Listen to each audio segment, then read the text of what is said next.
خالد مرتجي وشغلانة سما المصري. خالد مرتجي بيلعب بالنار. بسم الله الرحمن الرحيم. أهلا بكم في قناة زملكاوي. عاملين إيه يا جماعة؟ يا رب تكونوا بخير وبصحة جيدة. السلام عليكم. اليوم هنتكلم عن موضوع واحد بس، ولكنه موضوع مهم جدا ولازم نتكلم فيه. يا ريت تعملوا لايك وشير وتشتركوا في القناة وتفعلوا الجرس عشان يصلكم كل جديد. السيد المحترم خالد المرتجي عضو مجلس إدارة نادي الأهلي كان في مداخلة هاتفية مع الإعلامي الزملكاوي عمرو أديب، وبعدين أنا كمان متأكد 100% إنها مقصودة، إنها بتكون مع عمرو أديب.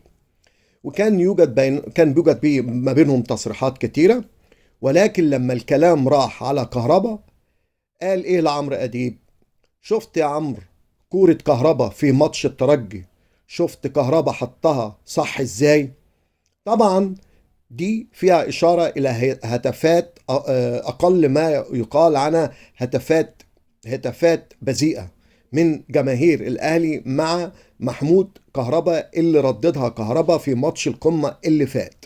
خلاص، الأهلي تعدى مرحلة ان هو بيفتخر بان هو سرق لاعب من ناديه اثناء ما كان عقده كان ساري مع ناديه. الاهلي دلوقتي بيفتخر بقلة ادب لاعب ضد ناديه السابق. حاجة ما فيش بعد كده مبادئ.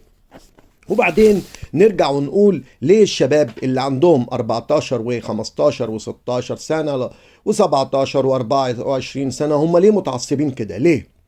أحب أقدم لكم حاجة يا جماعة لحضراتكم. السبب الأساسي والرئيسي والتعصب وزيادة الاحتقان بين الجماهير هو ده السبب.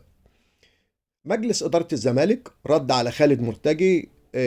جمال عبد الحميد طلع وقال مسؤول الأهلي اللي قال الكلمة الخادشة للحياء اللي قالها اللاعب الهارب قبل كده، عايز أسأله سؤال: أنت إزاي بتبص في عين ولادك؟ هل اللي عمله الهارب والجملة اللي قالها كويسة علشان انت تيجي تكررها تاني؟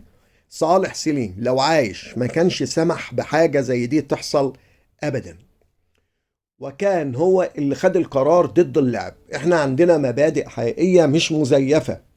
الكابتن جمال عبد الحميد بيسأله انت ازاي هتبص في عين اولادك؟ هو راح ولكن هو في النهاية راح وبص في عين ولاده، وعادي جدا بعد موضوع كمان سما المصري. النهاردة لما يجي راجل المفروض بيتحط سياسيا في مناصب عالية جدا ورياضيا في مناصب عالية جدا، ويبقى هذا الراجل بهذه الهيافة وهذه التفاهة وهذه الوضاعة الفكرية، ده لازم يتحاكم. وبيتحاكم كمان ايه اكتر من كهربا نفسه، لان الراجل المفروض ما يطلعش يقول هذا النوع من الكلام. ده راجل عضو في إدارة نادي الأهلي، يعني حاجة مش سهلة.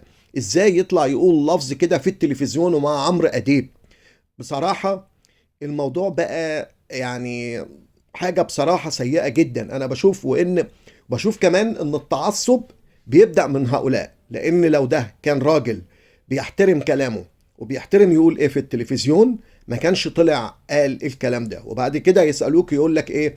أصل الأهلي هو نادي المبادئ، اصل مش عارف ايه واصل مش عارف ايه، وهو ليه في تعصب؟